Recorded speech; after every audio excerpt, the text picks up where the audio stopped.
Disclaimer: the information and education material contained herein is meant to promote the general understanding and dialogue of Gans processing. Such information is not meant or intended to serve as a substitute for a healthcare professional's clinical training, experience, or judgment. For patients and individuals, such information is not to be a substitute for professional medical, therapeutic, or healthcare advice or counseling. For medical issues or concerns, including decisions about medications and other treatments, readers, viewers, listeners should always consult their physician or, in serious cases, seek immediate assistance from emergency personnel.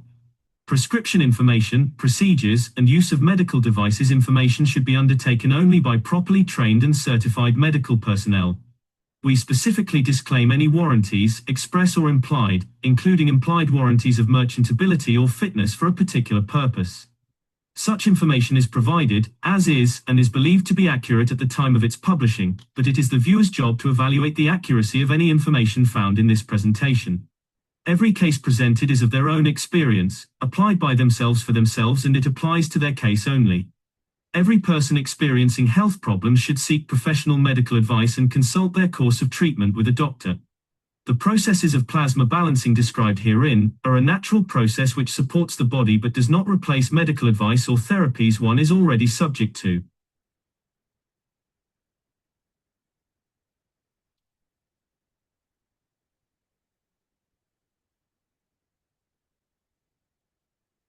Welcome, everybody. Thank you for joining us this afternoon. A very important meeting with the KAKT American Knowledge team. As was discussed earlier on today, we were trying to rationalize the plasma science with the practical science, and we're trying to incorporate that in our understanding how it affects us on a practical basis. And we talked about establishing the momentum from the grassroots level, because there's a lot more of us than there are of them, and we are wondering why we don't have heaven on earth. Well, we are starting to wake up to that reality. So this is all part of the teaching and our efforts to see if we can get things moving. This is the KAKT Foundation Spaceship Institute teachings on plasma science. So basic Gans tech is the main subject. The topic today is Gans Affinity. My name is Alexander. I am from Canada. It is October the 5th of 2025. This is part of the KAKT Foundation North America Plasma Education Series. As we've tried to condense all the series that they've in their own way have kind of accumulated, and so we are trying to move ahead and not leave anybody behind. But we're only making about a 14% penetration at this point in time, and everybody needs to wake up, and everybody needs to understand that we are on a mission. And that mission is not something that is man-made. It is God-made. And as such, the basic Gans is something that we have to understand. So we understood how it is like a popcorn Gans, and it's polyatomic, and there's a direction of flow that comes. And last week we talked about the epitome and the Gans affinity. Today we want to understand, what do we mean exactly by that? Because we have been fortunate to have the books from Aaron Tavikolikesher, like in book number 1, The Universal Order of Creation of Matter. So this matter that came together had momentum, had an impetus, and it came from somewhere. And it brought together 3 energy states: the matter state, dark matter state, and antimatter state. And when we say it brought it together, well, where did it come from? So in book number 2, we had the structure of the light, which says you come from one matter and go to another matter. And which direction do you go? And so there is a direction of flow that accompanies this. So we have a structure that is capable not only of directing us, but of carrying us. And it is in this carrying that we see, as outlined in book number 3, the origin of the universe. So we see with the fundamental, basic taking of one field, splitting up into two fields. And so the most important field for us, of course, is man's universe. And we now understand that there is a sister universe. And the only reason we understand that is because of the way the neutron works. And within that neutron is our little tiny perfect world, and we call that Earth. And so the Earth comprises just one little dot within man's universe.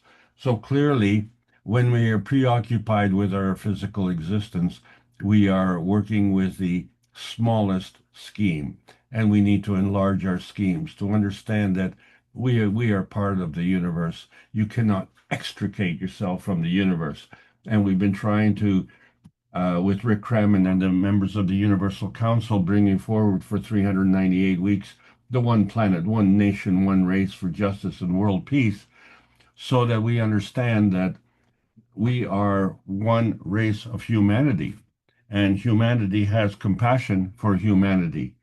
And we find that in many cases, humanity doesn't have compassion for humanity.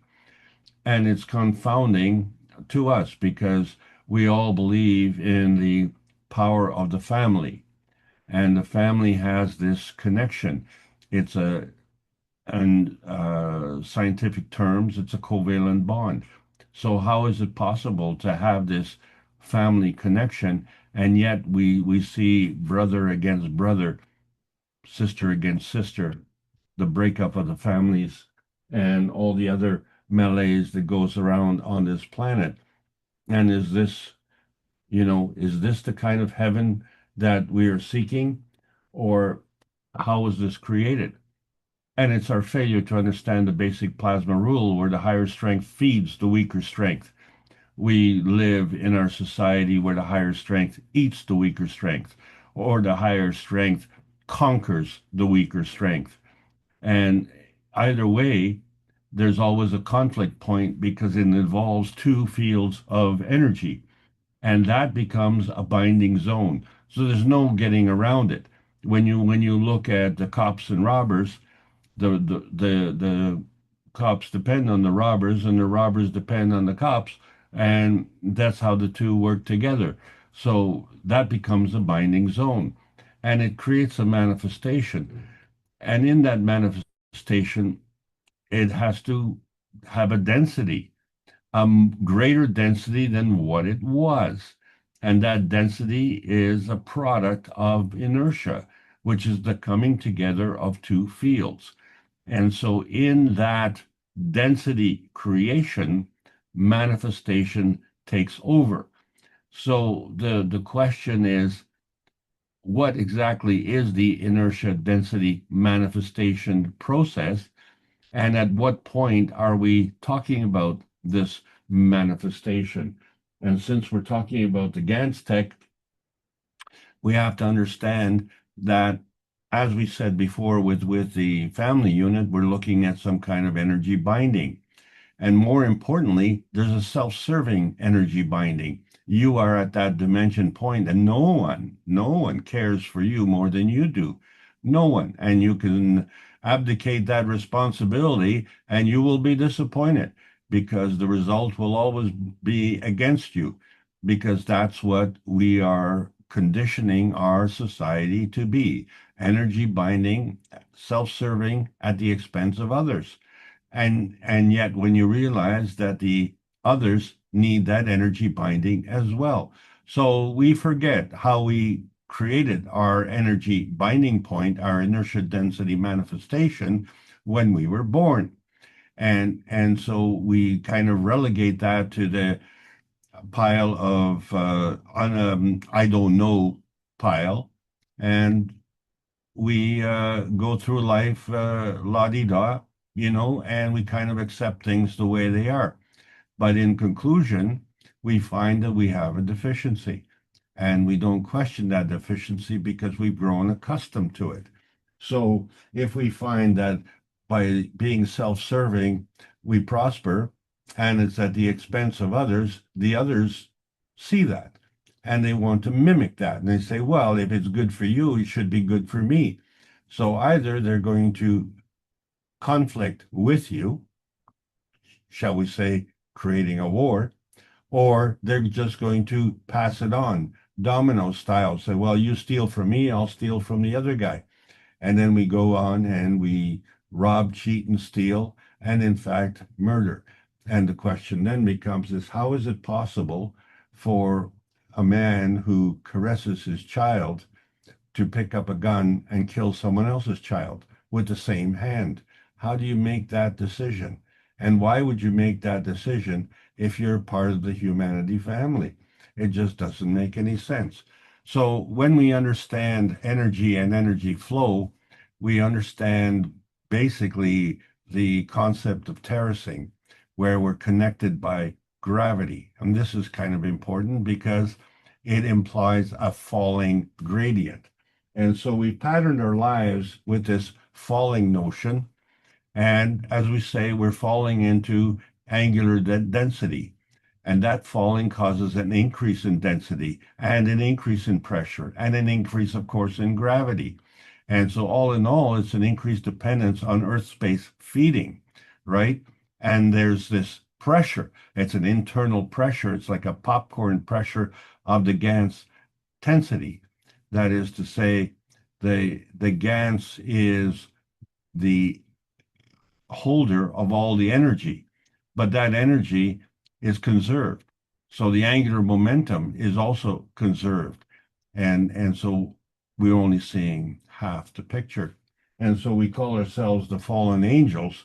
We might as well call ourselves the fallen Gans bags because that's what we are. We are bags of Gans within our skin. And that's what we're talking about, the Gans, because the Gans has something else that we are not taking into account. We are at that memory threshold, that tipping point that defines the difference between long-term memory and the freedom that connects you to this memory. So there's a lifelong memory from the time you were born to your present. There's also a historical memory. That memory is, of course, written in books and taught. And then there's an ancestral memory. That memory is actually handed down from generation to generation. But there's a universal memory which is ingrained in our RNA. And this is how we have to understand the new science. And the connection to that is the Gans. And that Gans is very deficient on our planet because of our self-serving needs. So what we're looking with the universal body enhancement units is to provide vitality enhancement. That is to say, we are conditioned to being old and decrepit, but in the process, we're also saying young and decrepit. So we find that those words don't necessarily have to be in the same sentence. Decrepit is decrepit, where we have a deficiency in our emotional vitality and our physical vitality. Age is a different construct altogether and really has no bearing on whether or not there is a vitality or not. And so that affects our viewpoint. And of course, that affects our emotion. And our emotion affects our physicality. So now we're starting to put the whole thing together. So we're looking at the Ten Commandments, which tell us how to live. Well, this is very handy because, when we were babies, we were too stupid to know how to live, but we were smart enough to know how to be born.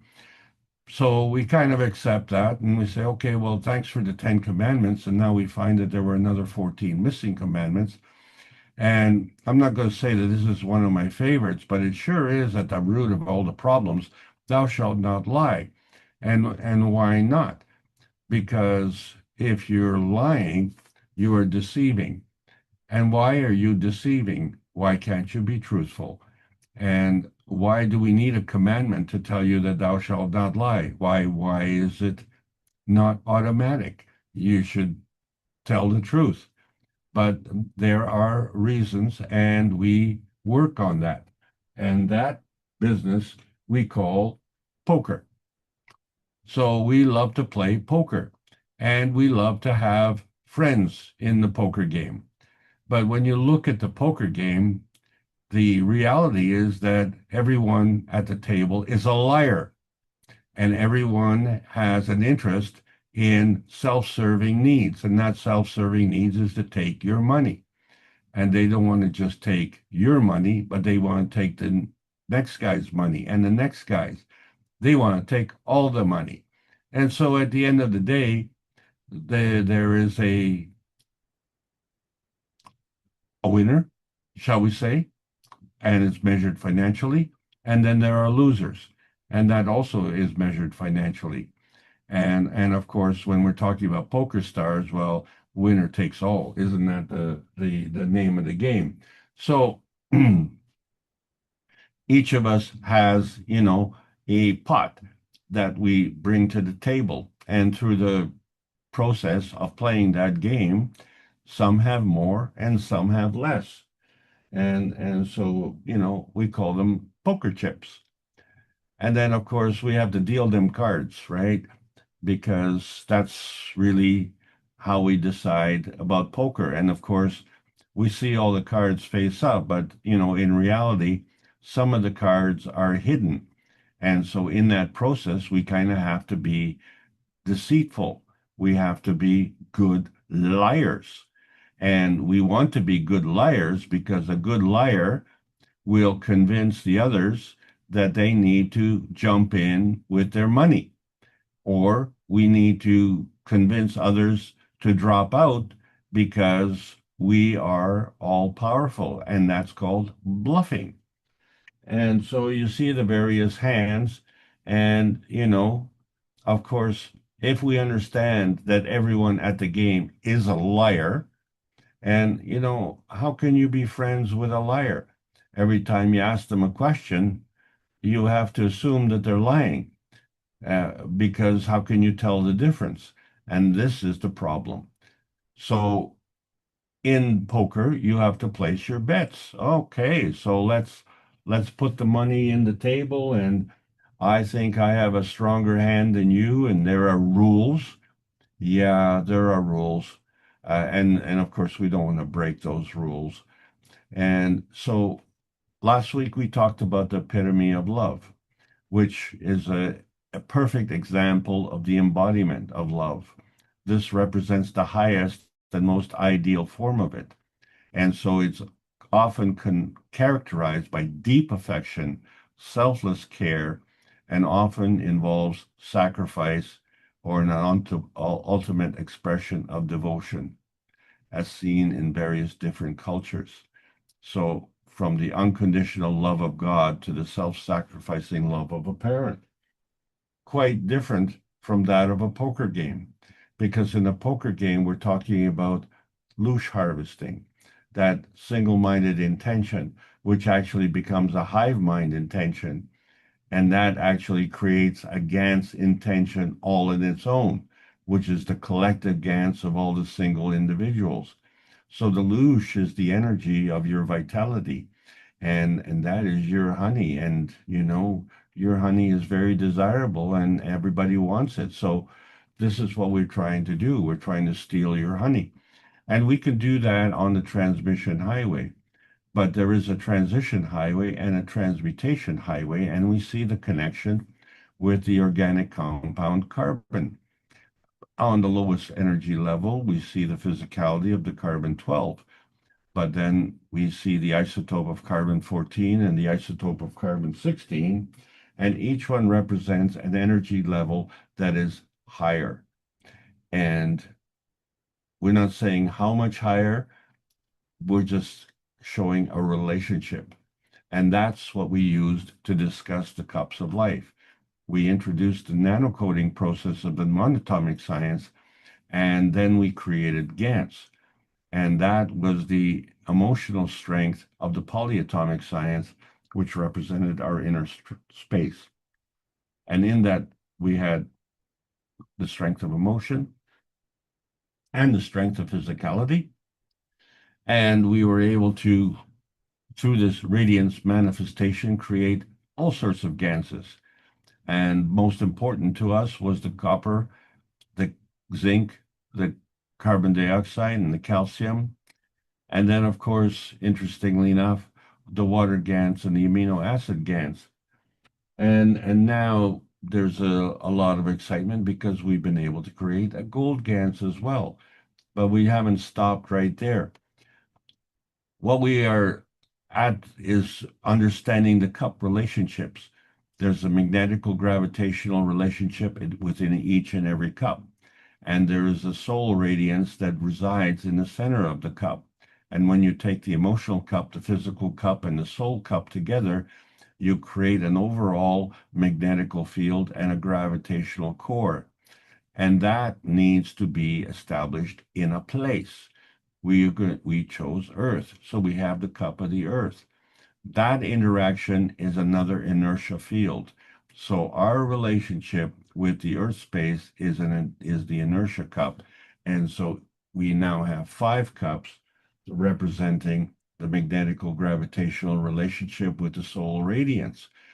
Then add to it a second phenomenon, we have the brain, where we have the 2 hemispheres, which represent the one-track cup of the universe in our heads, where we see the copper and the zinc GANs representing the physical GANs and the emotional GANs, and that carbon connection.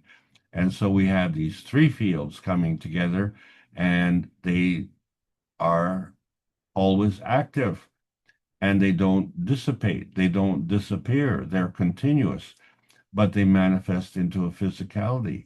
So it isn't just 1 + 1 + 1 = 3. It's more than 3 because we have the cup of the universe and we have the 5 cups of the cup of the soul. And so we see this matter plasma dimension in our GANs, and the GANs is physical, and we can touch it and we can see it, but there's a plasmatic aspect to it which we cannot see and cannot touch. Because of the nearness and proximity of the two, they are part of the matter plasma dimension. And that is as far as we've gone in terms of our practical physical knowledge. And man is therefore feedback dominant. But the GANS is part of the feeding system. And that part is not visible. And in fact, that part is not really part of the matter plasma dimension. So where we were in the nanotech is we seen that we were taking the nanocoating of a copper wire and creating a carbon nanocrystal, and that we were able to align that field and have a relationship established between the magnetical outer surface and the gravitational inertia point in the core. And then from there, we understand that all the bringing together of these fields is part of the conservation of inertia. That is the essence of inertia, is the bringing together of these fields. And so we have different MAGRAV energy transfer states. MAGRAV being the magnetical gravitational convergence, and also the susceptibility of changing from one MAGRAV state to another. And we can stay on the same energy state, let's say on the Gans state to another Gans state, or we can transcend from the Gans state to the atomic state. And we know that because we were doing the nano state to create the nanocoating, and from the nanocoating, we created the GANs, which actually manifested itself as a GANS popcorn. But there was another intermediate state which was kind of so small we didn't have the technology to really see it properly, and that has since been developed. And we noticed the pico popcorn and the pico coating, but the pico is part of the nano coating. So with the nano coating being monatomic, which is basically spherical, the pico popcorn clearly has spikes, and clearly it is sitting between the nanoparticles. In other words, the pico popcorn is sitting in the nano gaps, and the pico popcorn has the same kind of structure as the Gans itself. But the difference is the Gans is popped out, whereas the pico is extremely condensed. So by doing that, we see that the pico is highly gravitational, and the Gans is highly magnetical. And so these magnetical charges are related in a perpendicular direction, and they have a negative charge, where negative is the giver. And obviously, there has to be, through the conservation of inertia, a balancing field force, and that is the positive charge, which is the gravitational core. So there's gas in the center. That is why it's a Gans explosion. So that's what Gans is gas as a nanosolid.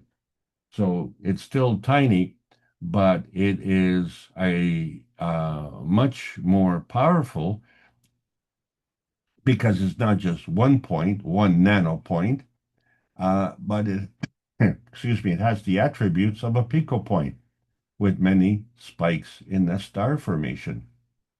So these molecular bonds that we understand, excuse me one moment, please.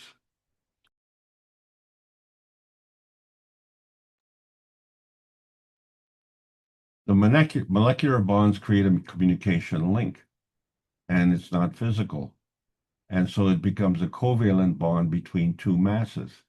And so what we have to realize is that one mass is a magrav, which is the bringing together of the magnetic and gravitational field, and the other mass would be a gravitational magnetical connection, and no two masses are the same.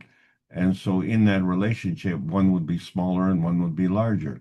So the smaller one would be magnetical and the larger one would be gravitational.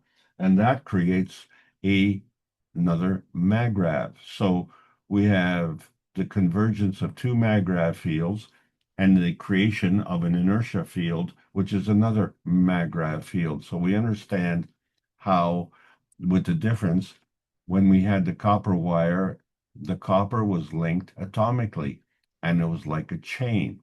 But the nanocoating was linked polyatomically because it was not chained, it was unchained.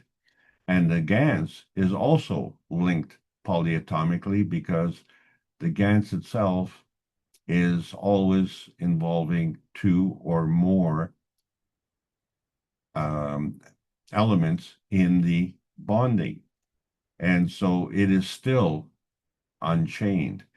And this is what we have to understand how that energy transfer is done.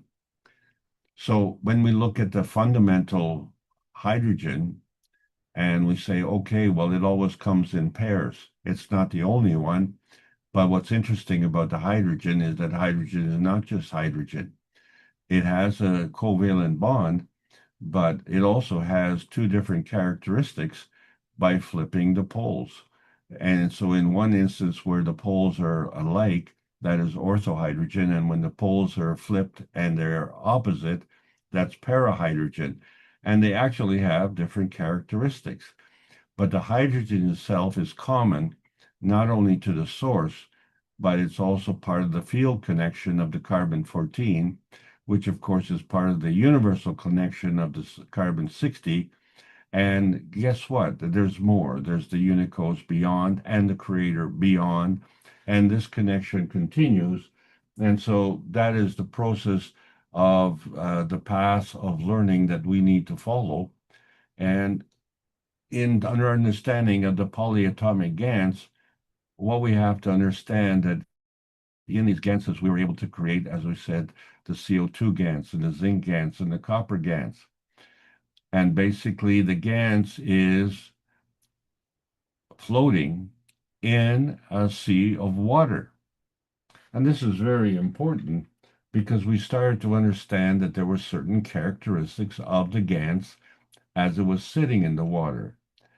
And so in order to understand movement and the direction of flow, we have to understand charge. So the charge is always positive. It's the direction of the flow that identifies the important aspect of the charge. So we're looking at the polar energy, which is the magnetical emission.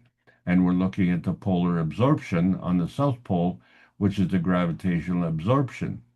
So in between, there is a motion. There's two. One is an emission from the pole, and the other is the rotation around the pole. And there's a change in speed, there's a change in strength, and of course, there's a change in direction. And so there's a constant flip-flopping from the magnetical to the gravitational. It is this flip-flopping which is facilitating the giving and taking of energy in sequence. So in terms of our self-serving needs, we are robbing, cheating, lying, and stealing from others, and it's always being directed towards us. Whereas in the plasma science, there's the giving and the taking, and the giving is directed away from us, and the taking is directed towards us. And so this is a different way of understanding charges in motion. And we have to understand this because the Earth understands it somehow and is able to produce all of these minerals that are part of the periodic table of elements, and we have been able to produce Ganses of all of these elements. And as you can see, they come in different colors and different densities, and they have different characteristics. So, and they also have different masses. And we have practical application of this demonstrated in Beyond the Beijing Conference, which was on May the 10th, where we were able to take the Ganses, put them in a rotating field, put a relationship with other Ganses, and actually create gold. And following that, we've been able to create gold in its physicality, and we've been able to do that in a large scale. And so we don't have to dig for gold anymore, but understand that men were not the only gold diggers. And so this is a kind of a universal concept in terms of our self-serving needs. And that is reflected in our star core component. We have a magnetical gravitational orientation. And in that process, we have a gradient charge. That is the distance and the steepness between the magnetical and gravitational field forces.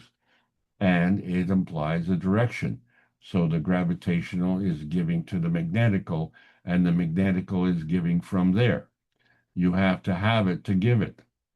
And so once you give it, then how do you get it back? Well, you have to have the gravitational taking it.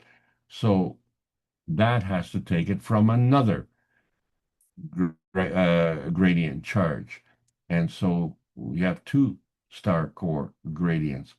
And because they're not the same, one would be magnetical as a gradient charge, and one would be gravitational as a gradient charge. So each one individually has a magnetical gravitational orientation, and collectively the two create an inertia maggrav with a magnetical gravitational orientation.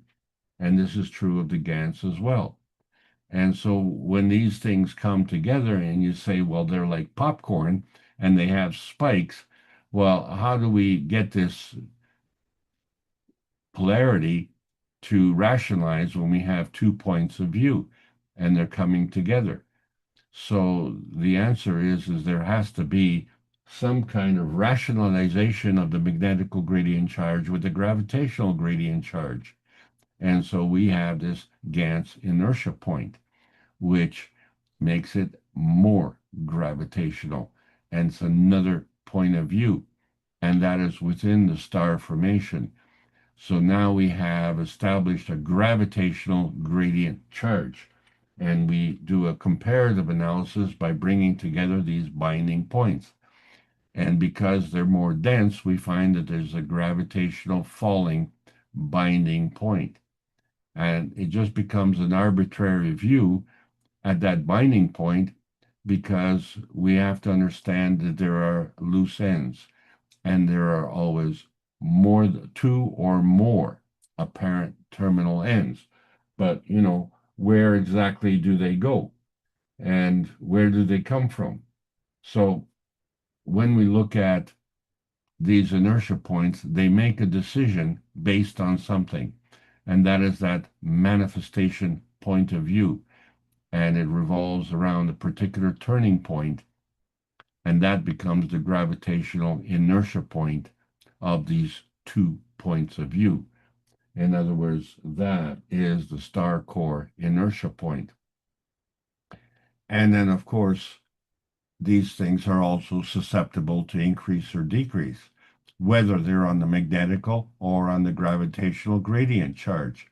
So there are multiple points of view and multiple turning points in regards to these star inertia gradients. And so fundamentally, we have to understand the concept of the duality, and that is you have 2 points and they work as a tandem. That's a partnership. We refer to it as a twinity. And so there is this connection between those star connections. And we know that one is gravitational and one is magnetical. But each magnetical is actually defined by 2 fields. And each gravitational is likewise defined by 2 fields. So that's the concept of duality. And so that facilitates the motion. And so that motion comes from the rays, which are part of creation. But there's 2 parts of creation. There's the natural creation in relationship to the natural decay, but that's on the creation side. On the decay side, which is an unfortunate word because the decay implies a diminishing, and it is true in terms of a diminishing, a reduction in energy, but it still maintains its relationship between creation and decay. So, in other words, the creation of creation is creation, and the creation of decay is another form of creation. And there is always a balancing. And so that balancing has to cross a boundary. And we can't see the boundary, so we just kind of fudge that. And there's a bond at that boundary. And so since we're fudging that, we fudge the bonding as well. So just we have to understand there's a picture that is connected with a bonding factor that we can't see. And so therefore we don't accept. But this concept of the twinity is much alive in the 2 points of the nanotech. And we've seen the 2 points of the picotech and the 2 points of the star tech. So this is the manifestation of the twinity of the nanotech technology, and it's reflected likewise in the twinity of the Gans technology. And that's what we're talking about. So when we start to put all these together, we have to see that there is a polyatomic inertia gradient amongst all the connections. And so each one is an inertia field, and then each of these inertia fields have to come together, but they have to have a magnetical gravitational relationship to come together. So what is interesting about the magnetical connection in the center is that it has an equal connection to the gravitational field on the left as well as the gravitational field on the right. Well, guess what? So we have the duality of the connection of one maggrav, and we have the duality of the connection with another maggrav. And so this is the epitome of attraction and repulsion. And this could be done on a physical basis, but as we've seen with the nanotech, we had gaps, and as we've seen with the Gans tech, we have gas, and gas has a lot of gaps, shall we say. And so that is the difference between the horizontal transmission, which gives us the rotating field, and the vertical transition, which gives us the polar field. But in order to facilitate that, there's an external field, which are the Earth space ray fields, and these create a dynamic plasma relationship. And so we have the range from that earth space point within to that full earth space point, which takes into account the dynamic plasma relationship. And so that creates a radiance pole flipping scenario because you can't stop the energy. The energy is always in motion. And so the feeding radiance is part of the vertical emission. And as it goes around, it is a magnetical plasma. But that magnetical plasma is magnetical because it's giving. But then it has to give to another magnetical plasma. But that magnetical plasma is gravitational because it's taking. Once it takes, now it has something to give. And so it goes through a continuous pole flipping. And this is part of the domino effect that takes us from the feeding radiance to the feedback radiance. And this is all part of the polyatomic gradient transitioning, which takes us back to that gravitational plasma at the core. And so this is the fundamental blueprint, if you will. And then comes the inertia density manifestation process of the matter state. And so when we look at the creation of the free plasma, we see the star formation of one, which is magnetical, and the star formation of another, which is magnetical, because these are the points, and the connection between is the gravitational bond. And so this is the fundamental structure within a structure. This is what we call the cone, the cohen, the carbon, the oxygen, the hydrogen, and the nitrogen, which comes together and is part of the creation of life. And so there we have more than one polyatomic Gans structure. And this is part of the cosmic ray feeding. And so we have the feeding coming from elsewhere.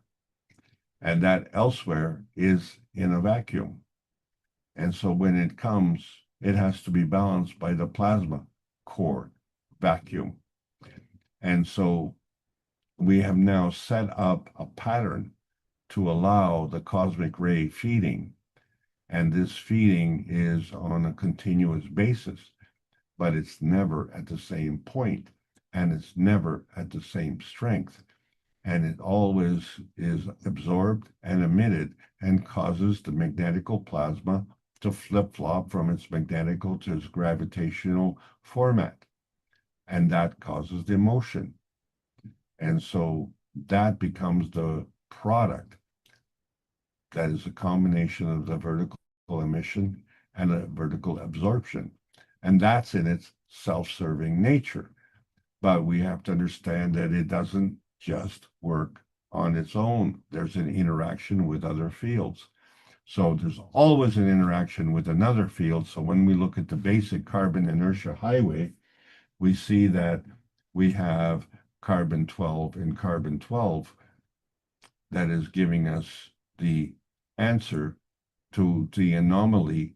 What is the difference between the physical carbon organic compounds and the isotopes of carbon-14? Because the relationship to carbon-14 to balance off the inertia conservation of energy is carbon-10. And then when we go to the higher level, we see that the balance is carbon-8 with carbon-16. It always comes out to carbon-24. But then there's always something in the background. And then when we look at that, what's in the background, it follows the same rules. And that has something in the background. So there are multiple turning points, and we can't decide which one is that way without making some kind of energy exchange. And that energy exchange allows us, as we've seen at the 603rd Knowledge Seeker Workshop, to create this vertical alignment. That is the polar orientation between our soul and the physicality. The soul at the top and the physicality at the bottom. But there's a path link, and it goes via the soul of physicality, which is the intermediate step. It is the link between the soul and the physicality. But really, the soul and the soul of physicality are operating on a certain energy level. And as those two fields come together, they create an inertia field, which we call physicality. So the physicality is a product. So when we become totally dominant in our physicality, we're missing half the boat. And this is with the understanding of the infinity loop. There's a vertical alignment with the souls, and there's an alignment with the physicality. And so this follows the path. And it's like an infinity loop. And so there's always a giving and taking. And in order to follow this path, there has to be motion. And so that motion is all part of the cosmic feeding. But that cosmic feeding is in another inertia field, which is part of the inertia field emission. And that's how we can cross that inertia threshold, because we don't necessarily follow that path. That path is facilitated by this emission. And so that emission follows a whole different set of rules. And the thing is that those rules still obey the laws of attraction and repulsion, which we see in the manifestation of our magraphs. So getting back to the Gans particles, we thought that they were monatomic, but they're actually polyatomic. And they have a higher surface to volume ratio, and they have as many as 60 faces. And each of these is facilitating energy transfer by orders of magnitude. And they go through perpendicular force fields, and they represent the plasmatic force fields of attraction and repulsion. So that's what we've been talking about. So today, the subject is Gans affinity. That is, it gives and takes energy. So as a solid, it's on the physical plane, but as a gas, it's on an emotional plane. And our body is a Gans spaceship. That is, we are a Gans product within a bag of skin, the skin being the physical plane, the Gans being the emotional plane. And so this is key in our understanding of poker playing, because Gans flows in water, and we are over 75% water in our bodies. But not only, thank God for amino acids, because oil and water doesn't mix. And otherwise, if it did mix, we wouldn't just be bags of Gans, we would be puddles. But with this, water can exchange energy. Water can give and take. And so we see that the Gans can give and take energy. So the Gans will exchange magnetical energy and will also exchange gravitational energy. So we have a strong relationship to that water. But interestingly enough, when we see how the Gans operates within the water, we start to understand what we mean by a charge gradient. So a gradient is how it cuts across flux lines. So the flux lines run along the surface, and the farther away from the surface represents a different energy state. And so when the Gans gradients cut across these flux lines, that's a representation of the gradient, and it involves steepness. So the flow is from the higher energy to the lower energy. Well, which direction is it going? Well, it's going from the positive to the negative, and then the negative is the giver. So we have to have a relationship. So we can go along the flux lines, or we can cut across the flux lines. And that is the gradient flow. So in one hand, we cut across the flux lines, that we call transition. And the other way, we go along the flux lines, and that is transmission. So that follows our path. And and the link that we provide between the two fields. But the transmutation follows a totally different path. Does not work on this gradient flow.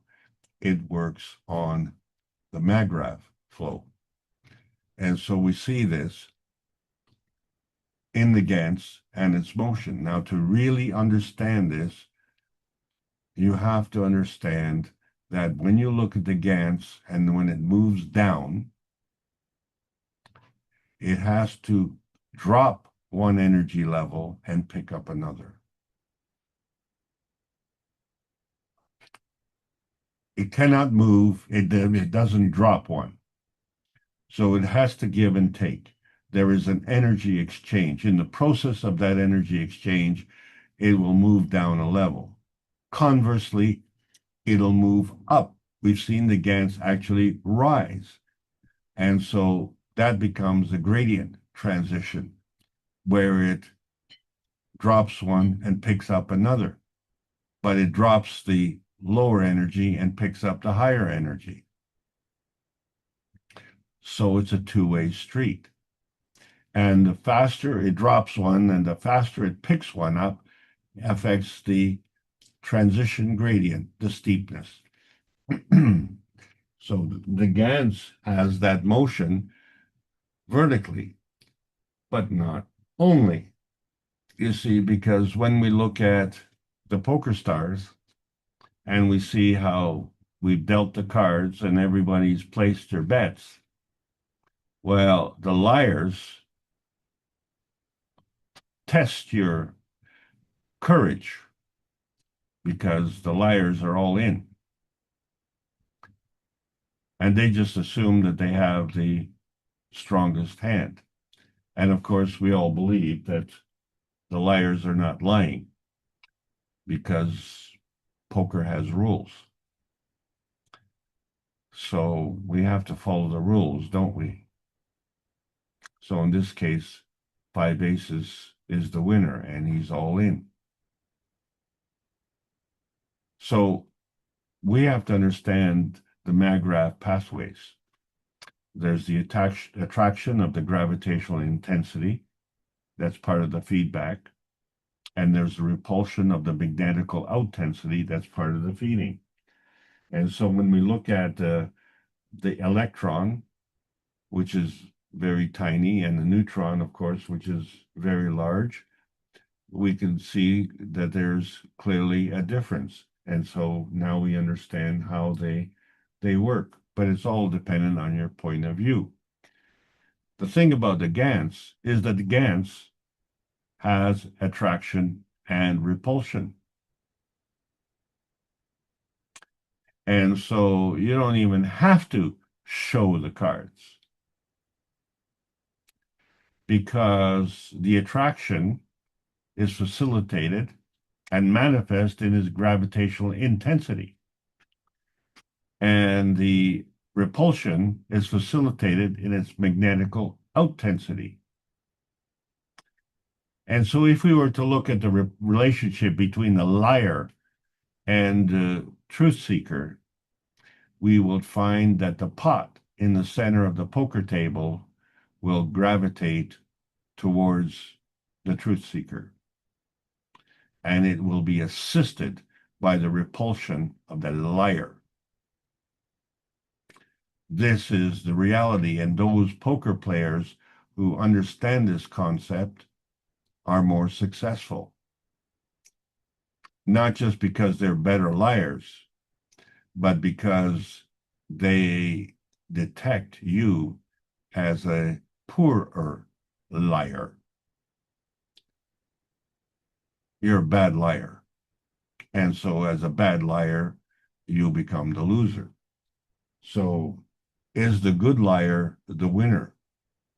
Well, that's kind of the fallacy, isn't it?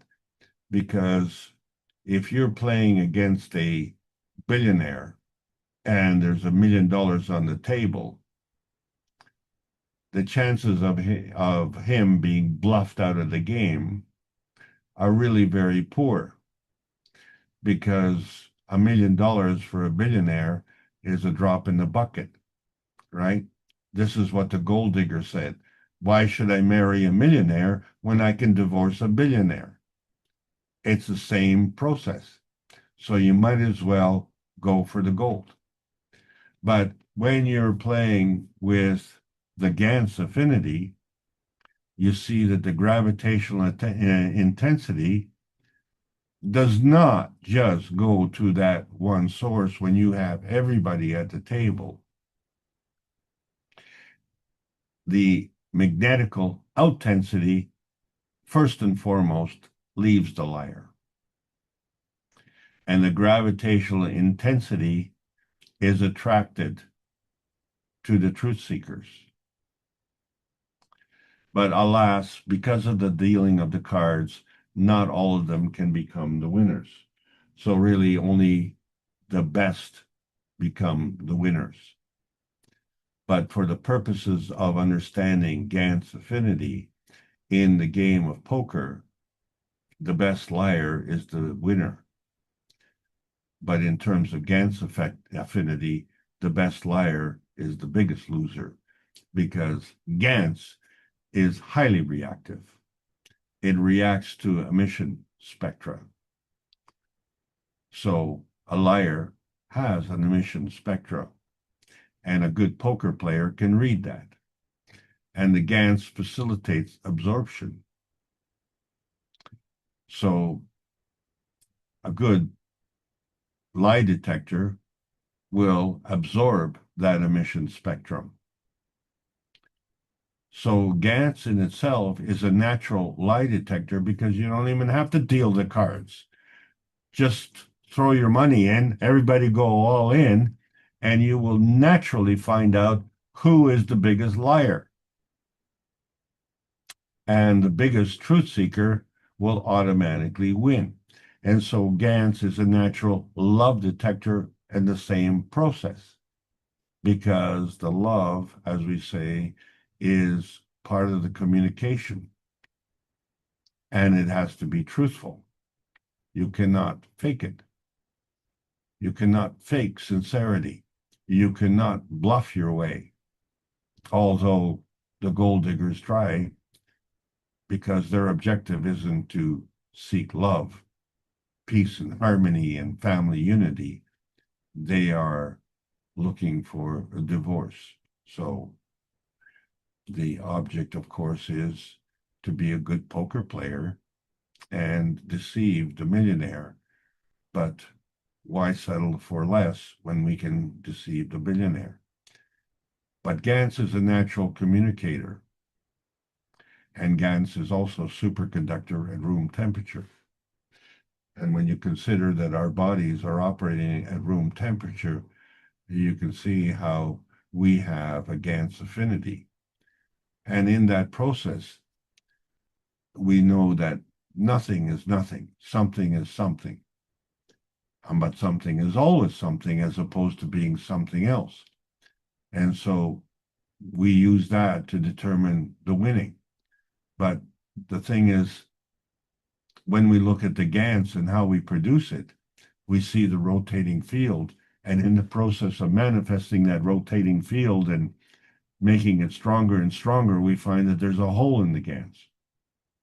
And then we wonder if we have a magnetical gravitational relationship, just like we do with the cups of life, is there a soul in that hole? Well, is there a soul when we have the poker stars being truthful stars? And we wonder, well, who are the winners in life? And so all of the winners are connected by the Gans. And then there's a hole in the Gans. And so we can clearly see the difference between the winners and the losers. Because this is not a game of liars. This is a game of truthful stars. And so the susceptibility gradient is following the rules of the polyatomic gradient transitioning, where the physicality is atomic, the soul of the physicality is monatomic, and the soul itself is diatomic, and humanity is polyatomic. And so there's a transition from the chain links to the path links. And that's the difference between the physicality and the plasma reality. And that difference is always following the rules of the NP junction, where you have the three axes of the X, Y, and Z axis as being part of a transition matter, which may, on one hand, would be negative, and the X, Y, and Z axis of another transition matter would be positive.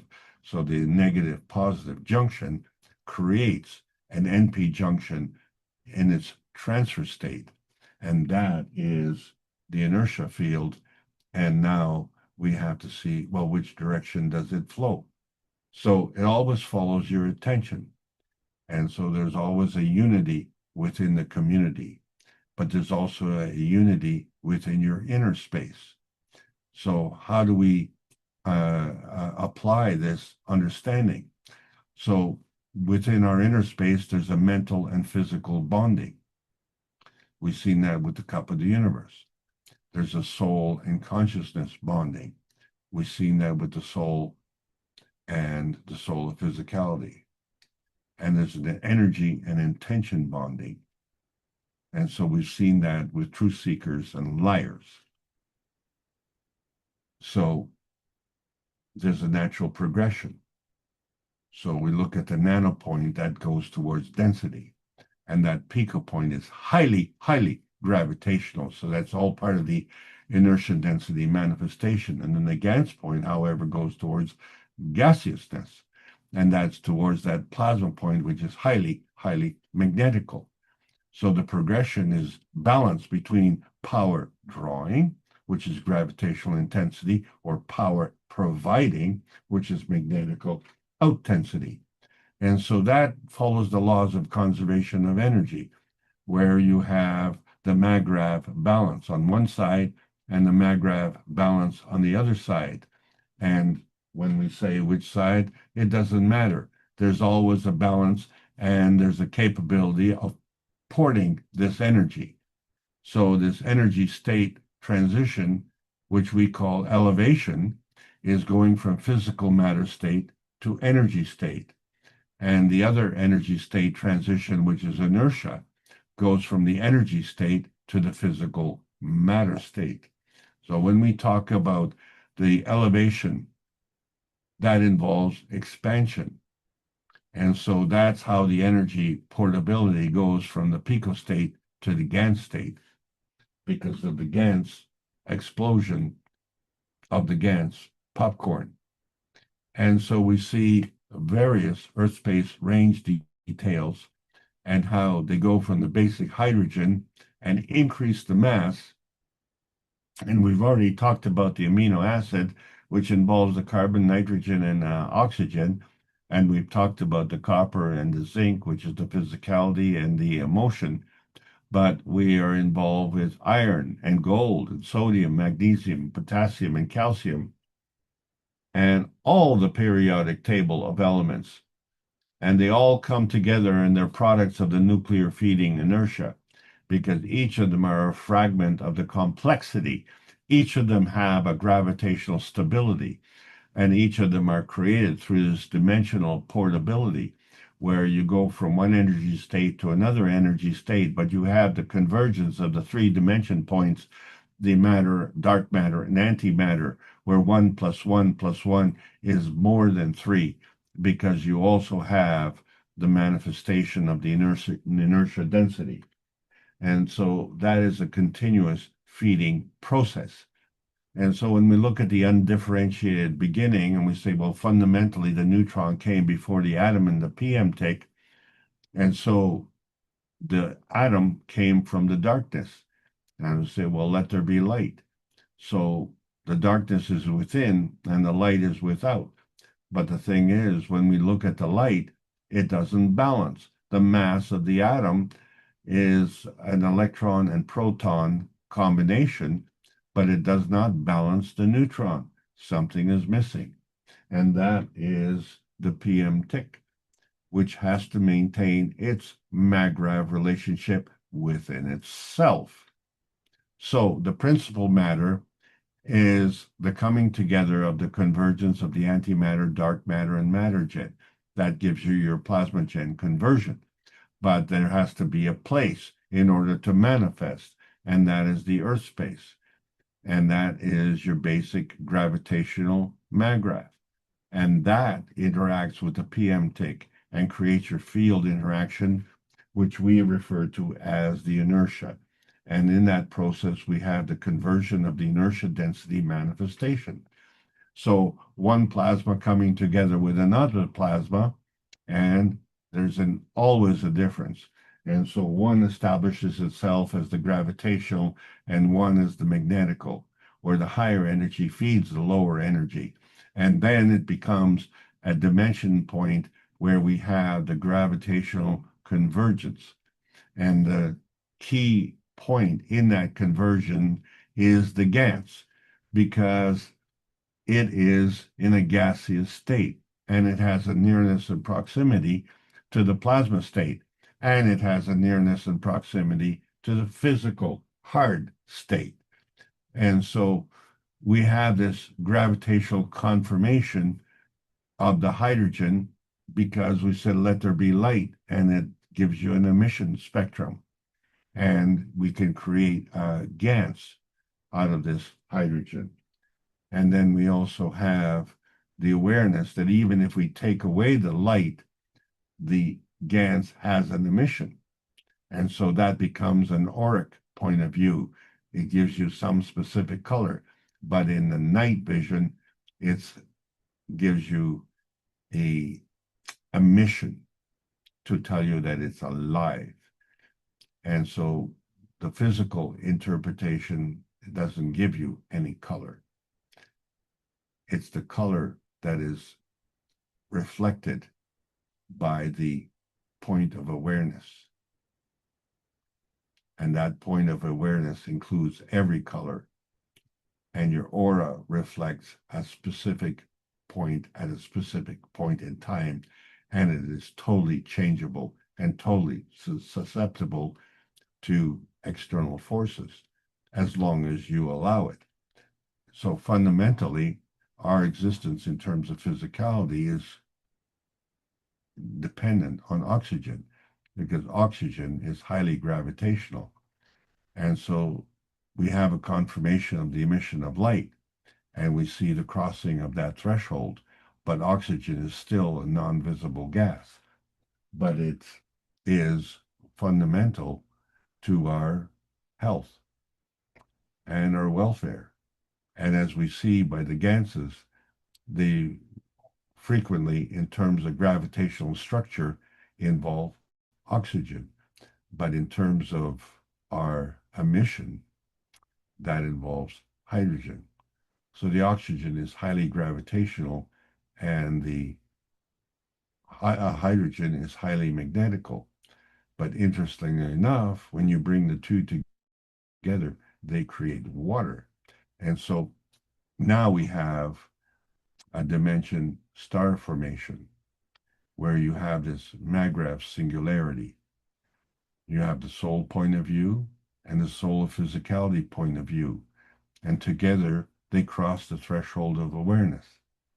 And then we have that physical interpretation, which is the collective point of awareness. And that in itself is highly gravitational. So as a result, we have different ways to interpret the P-stone reactor. It can be a shielding, which is a dimension point, or it can be a star positioning, which is a dimension point, or it can be a possession, which is another dimension point. And so all of these dimension points are part of the inertia field. And each of them represent a direction of flow and a strength of the flow. But in order to understand the connection, we have to look at the daisy chain disruption and see that in certain ways we can disrupt that connection where the flow is coming in and the flow is going out. But in the terms of the Gans, we are not dependent on that neighborly connection. We have a different kind of connection. We have a knowing by connection, which is a connection between the feedback of the inner space and the feeding of the outer space. And that is part of the universal contiguous connection. You don't have to be next to each other. And so this contiguous connection is to truthfulness. You cannot make that connection to lying because the Gans automatically repels itself from the liars and gravitates towards the truth seekers. That is the Gans reality. So our artificial awareness is giving us a generational point of view. But how do we go through this rapid generational learning? So with the artificial intelligence, it gives us a rapid historical generational learning. But what we have to cross is that threshold of transgenerational awareness to link up directly and rapidly to the teachings of the Creator. And that is the reason and the purpose for the One Nation Network. So in the process of our lack due to our self-serving, lying actions, we require supplementation. Because as liars, we are consumers. And we have become consumers through an acquired knowledge, which is actually a conditional teaching by ancient teachers who have taught us to be excellent liars. But there's an unconditional teaching by the Creator, and it's represented by this new awareness. There's a historical threshold between the cosmic feeding and the illusion harvesting, and there's no room for lying. There's only room for truthfulness. So that is the Gans truthfulness. There's no poker playing in outer space. So we have a truth seeker's dilemma, don't we? Because we have to have an accountability to ourselves. So when we encounter a liar, we have to decide, do we accuse or do we shield ourselves? Well, if we accuse, we invite a conflict. But if we shield ourselves, then we don't leak. Then we don't fall to the deception. But the liars themselves have a dilemma, because you can lie to others, but how do you lie to your soul? So you have to have an accountability to your soul. So what do you do now? Do you quit or do you suffer the consequences? Because you are a bag of Gans and the Gans knows the truth. So this is our burden, as in the 604th Knowledge Seekers Workshop clearly demonstrates humanity's cross as a burden. The vertical relationship between the soul and the physicality, and the horizontal relationship of the intermediary soul of physicality. So how do we cross this threshold? That is our burden, isn't it? It's not as a cross, as a burden, but a crossing of the threshold itself. And so we see in the 609th Knowledge Seekers Workshop how we are easily gravitating towards the soul. We are easily repelling ourselves from the physicality because we are becoming aware that the physicality itself is an inertia density manifestation of the product of the soul and the soul of physicality. And so now we see that this motion represents a fingerprint of the amino acid of life, because our physicality is organic. It is created by the Gans of the amino acid. And so in the absence of the physicality, the fingerprint, the blueprint remains. It is there. It is always there. It is always feeding. So our humanity inertia Gans shielding points are important to account for the liars, to shield ourselves from the hostiles, from aggression, from environmental harm, from the fear-mongering, from the emotional abuse. So that's this proof of concept is that we were born from this radiance. So we were born using the outer space system where there's no poker playing, and you were born into the inner space of Earth space, and you were born into the inner space of man space. And this combination was simply irresistible, and you couldn't make that mistake. And we see the visitors are doing the same thing. And we wonder which reality dimension did they come from? And are they racists or are they deceivers? You know, are they wolves or are they sheep or Trojans and horses? Well, the vacuum condition facilitates the initiator. Well, who is the plasma initiator or the plasma receivers? So it's this simply irresistible energy of love, and it's a two-way street. It is a two-way carbon connection, and it follows the morality express. So when we look at the transmutation, we see the emotional connection. And now we understand that there's a key characteristic, a 17 gap cycle, where it represents this embodiment of energy and this transition of energy. And it becomes the epitome of love, which is the embodiment of love. We call it the agape of love. And so this epitome of love can transport on Earth space, and humans may transmute in outer space.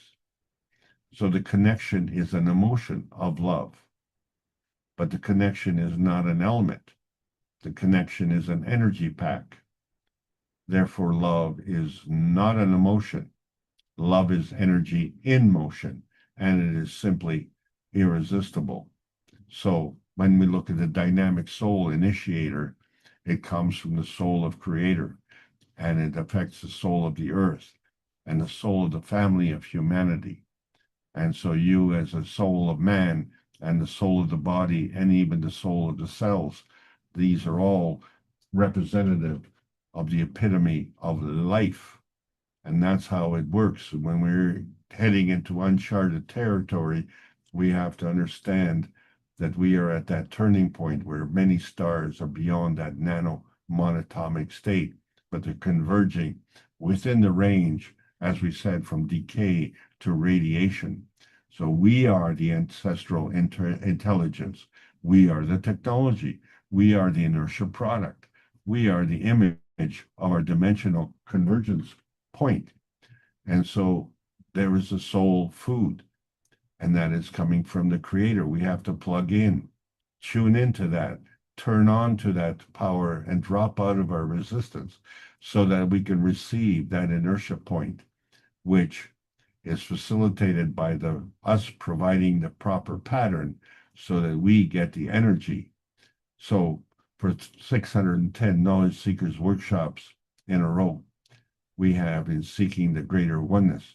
And it appears we are in the sudden transition, transcending the limitations of nuclear science into the plasma science. Well, we have turned diamonds to gold, and we are in the post-May the 10th, 2025 era, where we are asking for the research teams to come and enhance the cache space plasma technology, because the Gans has an affinity of truth.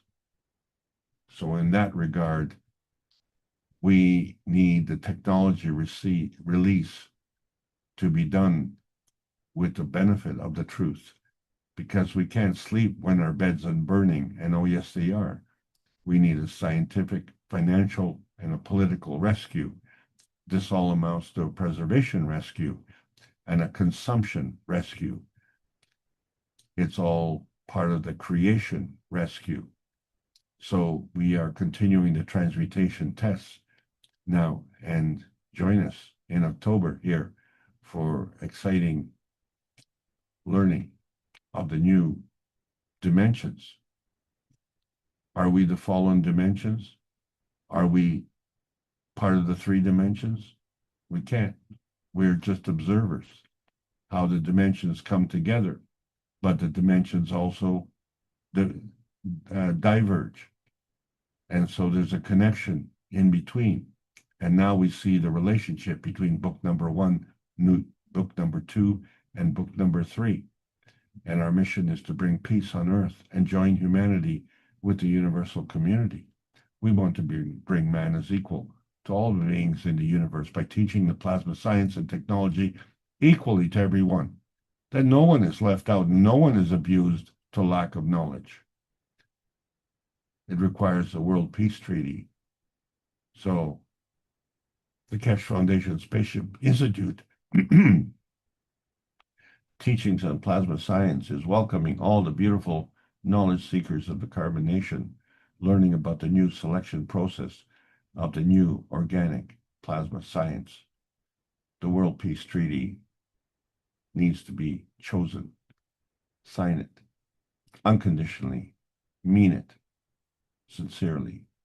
The point of the true Gans tech is to cross these polyatomic boundaries. And the peace dome of outer space can be your guiding beacon. Is the inertia of the present governed by dimensions of history, or is it time to learn the history of self in a universal context? Since the Gans is a peaceful superconductor of true intention, why is there no poker playing in outer space? Because the epitome of Maghreb integrity is in the Gans Affinity dilemma for the soul of the liars. Plasma science needs to continue to be delivered daily via the Peace Dome in a practical exchange for peace on Earth. So welcome to the new golden outer space age. Thank you all for listening.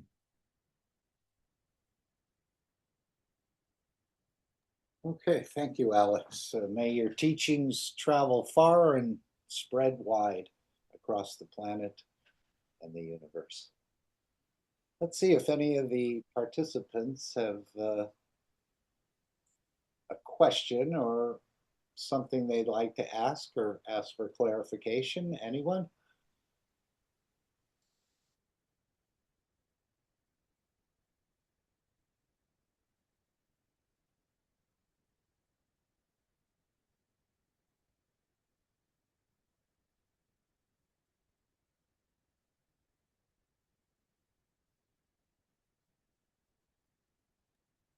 I was just wondering, in the Beijing exhibition, he used 4 sets of reactors to create the star formation, to create the energy of gold. When we saw the video from the mountain, the gold mountain, he only used 2 reactors. And did he create the matter state of gold? Why didn't he need a star formation there, or was that some sort of twinity system? In a way, if you want to share your thoughts on that. Why, again, the energy of gold in Beijing, was it the matter state of gold in the mountain the year before? But he only used 2 reactors rather than 4 sets, or 4 with 2 reactors in each set, which we would call a star formation. Any thoughts on why that process was simplified? Because maybe the fields of the gold of the mountain was used in that process, where in the lobby in the hotel that wasn't the same. Again, he created the energy of the gold, and of course I don't think in the mountain they touched it and it converted. It was right there on the table. Any thoughts from anyone? Or Alex, if you'd like to share your thoughts of why 2 reactors versus 4 or in the star formation. Well, yes, I was going to discuss that in more detail next week, and I will. But fundamentally, obviously, the 2 inertia fields that are creating the manifestation inertia field are of a stronger nature. So when you say an inertia field, that is coming together of 2 fields. we haven't discussed the strength of these fields. So obviously, if uh, you're in a lower league sports team and you bring on a star player, your team will be stronger. But if you take that team to a higher division, one star player may not be enough. You may have to bring more star players. So it's still part of your team. But clearly, if you want to compete in a higher level, you have to have more star players until you get to the top league. And then, of course, what are you left with? Well, the only thing you can do is you can win a trophy. Yippee. Yippee, you got a trophy. Congratulations. Now your life is complete. So, anyway, more directly to answer your question, you're looking at the inertia product field being created from a twinity of two very, very powerful fields. So it's just like you climbing the stairs. You don't have to climb one step at a time. You can climb several steps at a time. Or you can take the elevator. You don't have to climb any steps. You just go from one floor to the 10th floor. And that would be an order of magnitude. Oh, and imagine if you had a 100-story building, you'd have to go even faster. And so the elevators move even faster. So the capability is determined by the energy that you start with. That's really what it is. So we've been able to bring within our knowledge the ability to manifest the inertia density fields rapidly in mass quantities, large scale. Back to you, Mark. Okay, anyone else want to raise a question? I know we talked about bringing up this post of Mr. Kesh in the X. Maybe we can just go through that. Anyone else have a thought or a question?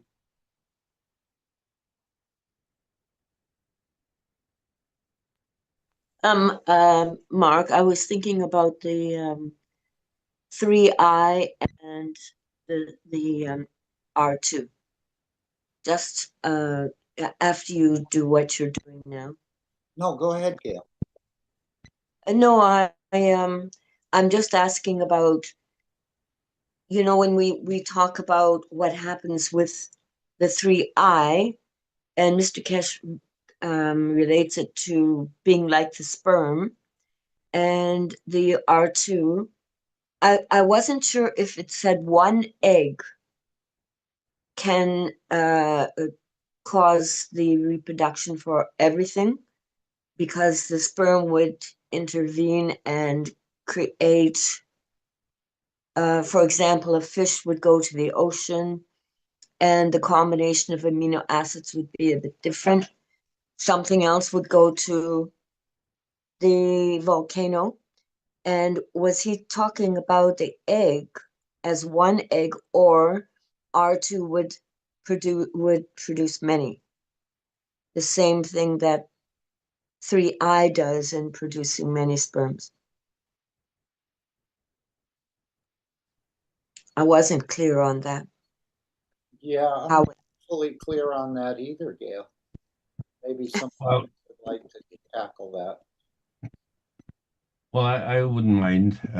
First of all, we know that a woman can give birth to more than one child. We know that, rabbits can give life to a lot. We know insects can give life to a lot. And of course, here we're looking at a dandelion and one dandelion, and look at all the seeds that it has created. And where will all these seeds go? And each one is maggrav, a mini maggrav, which is, in the image of the creator. The dandelion was the creator, and although these seeds don't look anything like the dandelion, they have all the patterns and blueprints that are necessary to manifest as a dandelion. So what we don't know about these, let's call them craft, is we don't know what their makeup is, what their field strength is.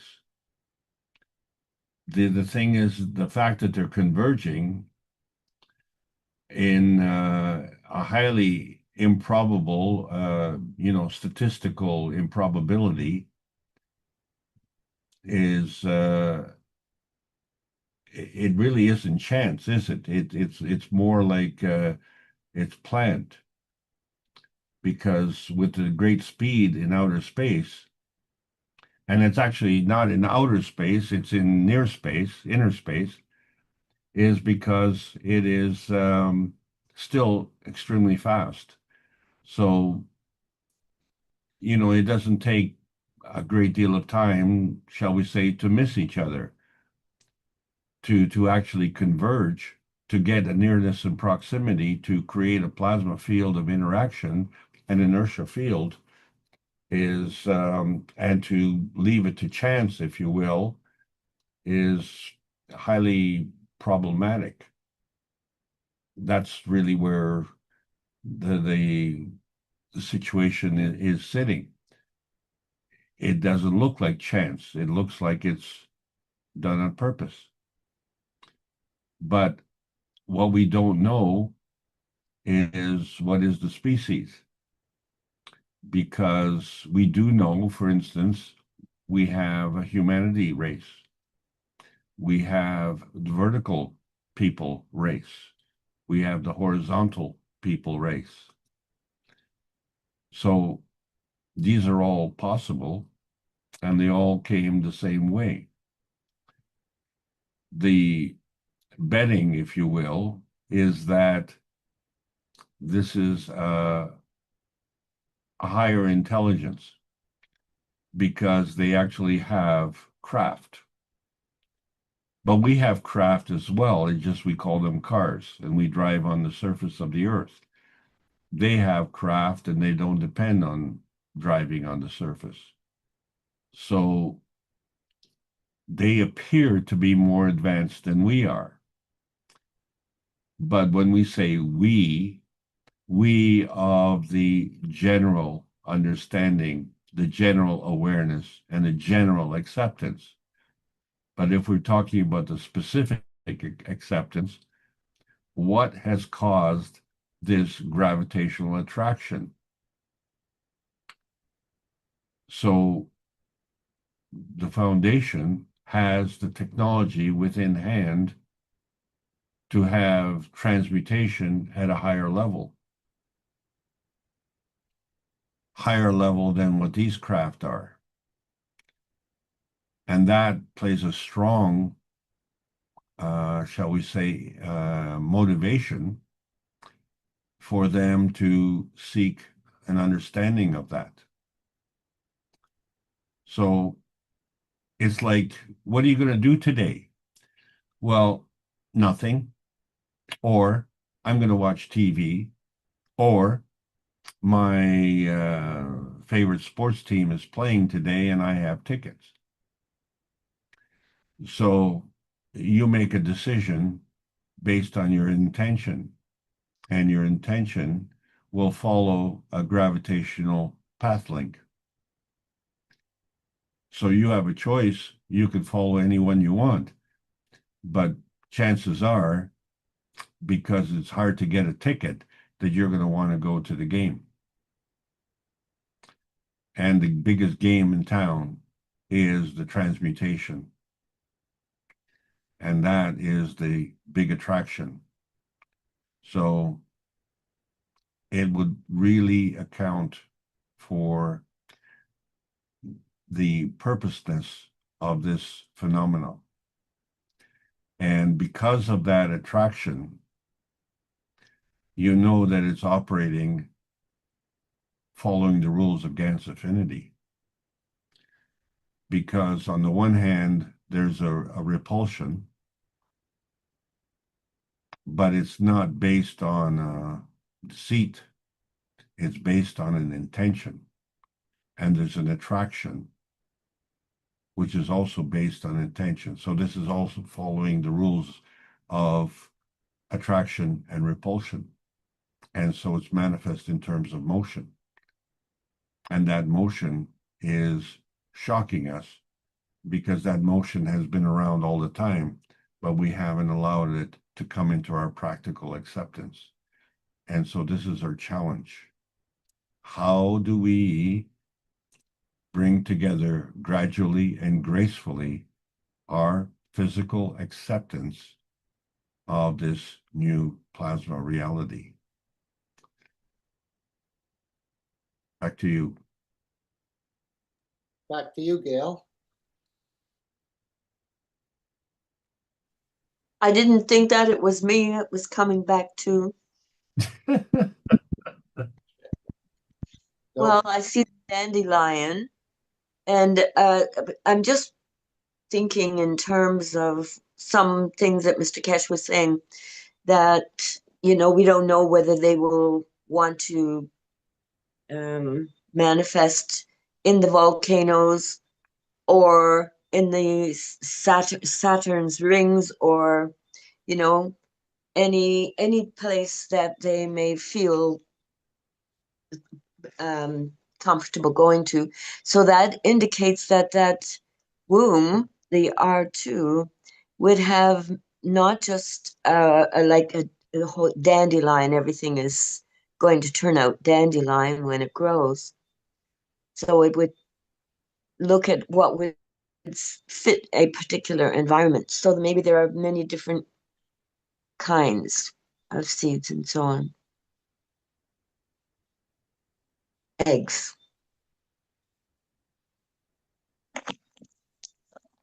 And that's why I thought he said something about an egg, like as if it was singular. That doesn't make a lot of sense if you're trying to produce hundreds of thousands. So yeah. So if it's Why planned, not? Why not, Gail? What about a queen bee? yes, if it's planned, I get it. Because you want to fit into, you may not want to have everybody looking like humans, maybe you would want to go into the atmosphere, all kinds of places like we are now finding on the planet here. Or maybe they'll just circumvent and go to Mars. Those are the opportunities and options. My point is that they have an affinity to us. They're demonstrating an intelligence, and Yes, that is comparable to our intelligence. I thought they were more intelligent than us. Far advanced. Mm-hmm. Well, don't confuse, the practical implementation of technical knowledge as the greater intelligence. It's part of the greater awareness, and so they have accepted that. So they are more, shall we say, gravitating towards truthfulness and away from being liars. And we're the ones who are the liars because we are not accepting the truth of the advanced technology. And we're hanging on for dear life because we have this desire or this addiction to power. And that power is only possible when you're playing the game of poker. But, once you get your bluff called, you can't bluff, you can't deceive. You better have the cards or you're automatically going to lose. And if you think that you're bluffing and you don't have the cards, then you better fold. But, this is the problem when you're addicted. You just believe that you have the pot, you have the money, and that you will dominate with that. So this is why it's very hard to bluff a billionaire when you're, throwing thousands of dollars at them. They will not fold. But if you come up with something that actually is worth more, then they might think twice because they could lose everything because at that point they're all in, and all in is all in. Okay, that means everything that you have is at stake. Now, this is what Lee Trevino said to the reporter when the reporter says, "My gosh, with $250,000 on the line, and that is your reward for completing that 2-foot putt on the golf course. And there must be a lot of pressure." "Oh, no," he says, "there's no pressure in that." Okay, because I can only win $250,000. Pressure is when you are betting $20 and you only have $10 in your pocket. That's pressure. So, put yourself in that position by being a liar, when you look at it from the outside, doesn't make a lot of sense. So we are actually operating from a position of strength because what we are enlisting the services of is that of the Creator, because that's how we were born. We just have to now incorporate that into our practical applications. That is the truth of the knowledge seekers.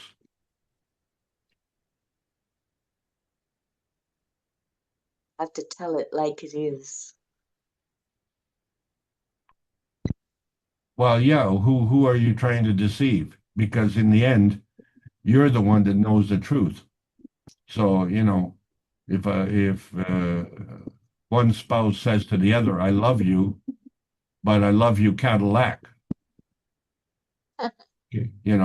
well, how much do I love you? Well, I love you Mercedes, or, I love you Volkswagen. "Oh, you don't love me very much." "Yeah, but I'm all in." So, all in for me is a Volkswagen. So, you have to look at the reality. You can't, just arbitrarily say, well, one love is more than another love. Well, what happens if you don't have a car? Then you say, well, I love you, uh, bacon and eggs. you know. So, or I love you just because you're a beautiful person. That's the best. Well, the Gans is the epitome of love. That's the true Gans affinity.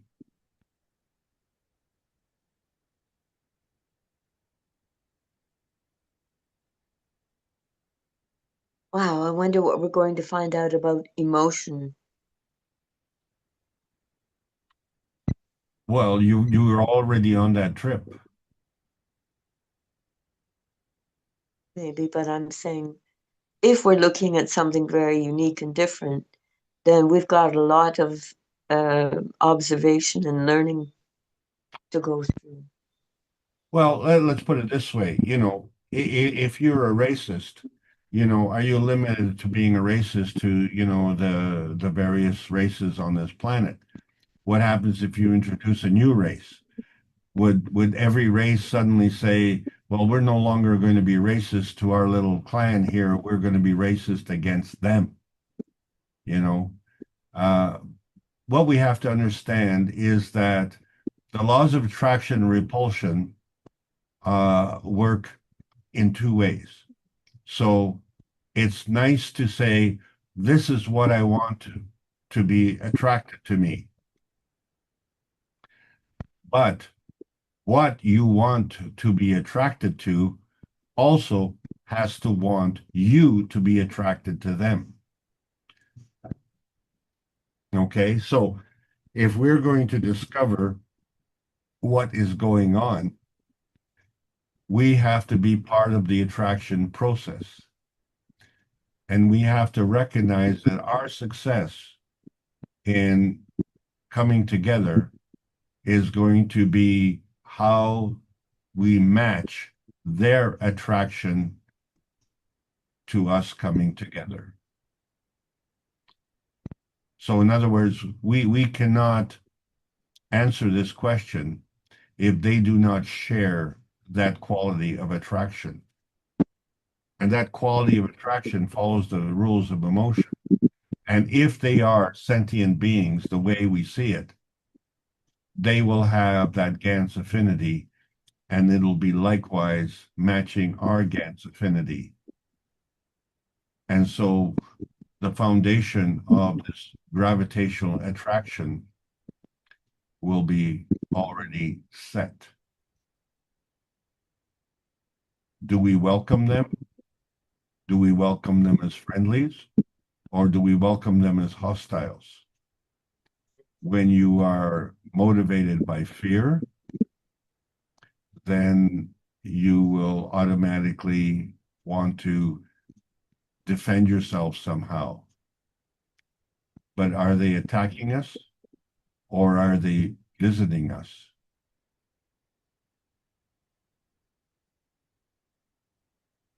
What do you set your intention at?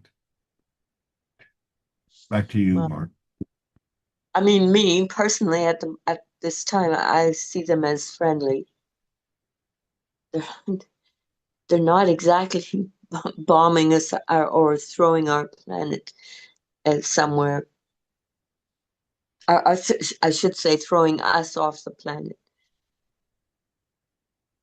so they can take over. It doesn't look at all, to me anyway, doesn't look as a bad thing. No, well, we don't know that for sure. What I'm saying to you is this, that they have an intention to come here. They cannot come here without a comparable conservation of energy intention. We have that energy of intention. So therefore, they would be friendly, because do we need an invading force? Like, is that what we're lacking? Is that what we're lacking on this planet? Absolutely not. So we are creating a welcoming field. And that's the point. So, where the poker players all get together and say, well, yeah, I welcome you to the poker game, but make sure you bring a lot of money because I'm going to take it by hook or by crook, by lying, by bluffing, or just, deceiving. But, there's no poker playing in outer space. And these beings have come through using a form of energy transfer, which ironically is very primitive. It's comparable to the kind of energy fields that we've been using for many decades. And it has been, shall we say, classified. So we will see the manifestation of new fields and the representation of the energy transfer of these new fields. And we will have to have an accounting. We will have to have a rationalization of truth.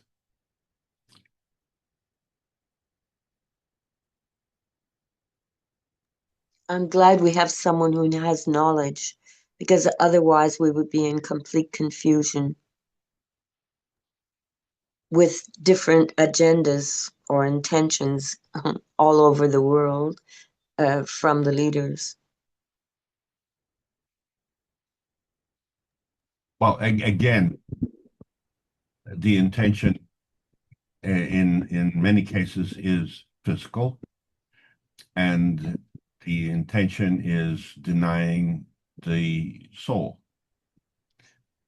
So I don't think anybody here is interested in wasting their Sunday afternoon discussing the physical intentions.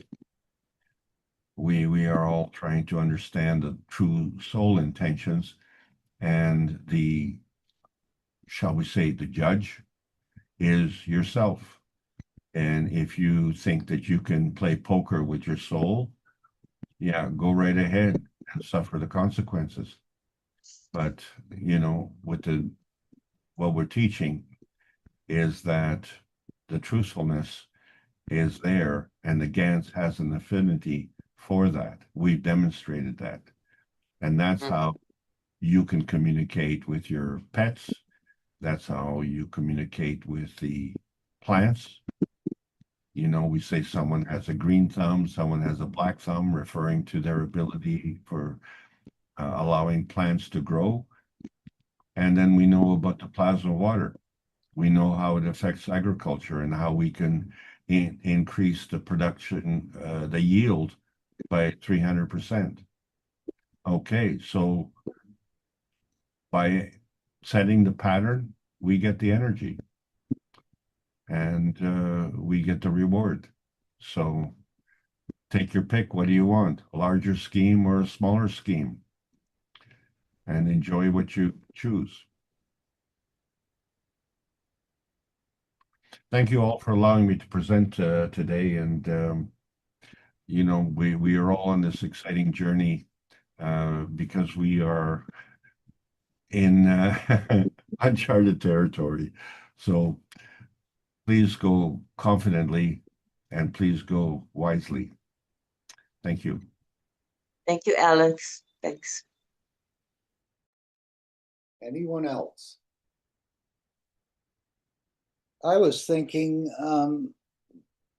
do we have to, as knowledge seekers, learn how to nanocoat material, make GANs, make reactors, maybe make these type of spaceship that these entities are traveling on before we can learn to transmute?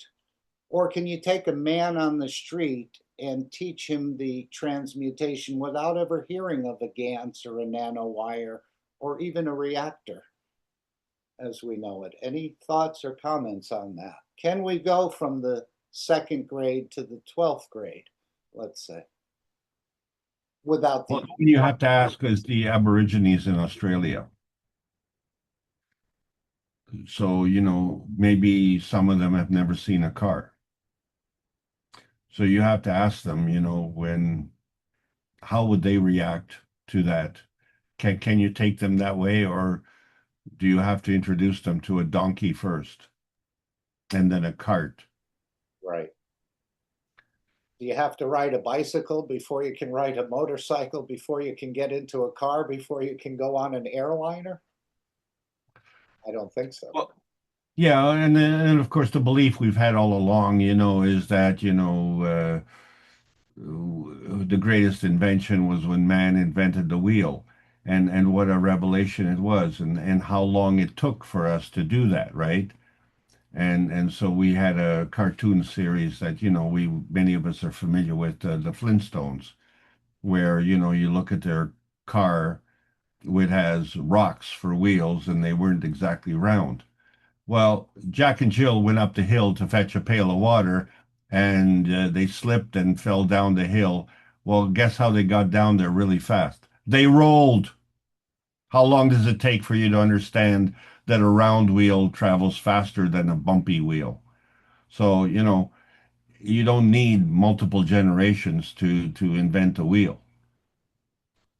So you just, it all depends on how welcome that knowledge is to you. And if we understand the truthfulness is we came here for a purpose. And for many of us at this point in time, we are drifting in a purposeless fashion. That is about to change. Back to you, Mark. Yeah, and one of the questions man has always asked himself is, are we alone in the universe? And my thinking is, how are the religions going to couch this? Will the secret come out in a way that we're not alone in the universe, that there are many civilizations, just one of them? Or are the religions going to say, no, this is the devil and his hordes traveling to the planet? I'm sure there'll be some sort of rejection of this as a life, or will everyone just sort of ignore it? As he said, they may go down into a volcano towards the center of the planet to gain energy. But this question of, are we alone in the universe, is this about to be settled in a way? Or don't they yet want to let that out of the bag, so to speak? Well, there's an element that doesn't want to let that out of the bag. But, when you're confronted with the reality and, when you're dependent on what you see is what you get, we may be on the verge of seeing and being confronted with the truth of what you see is what you get, so you better get it.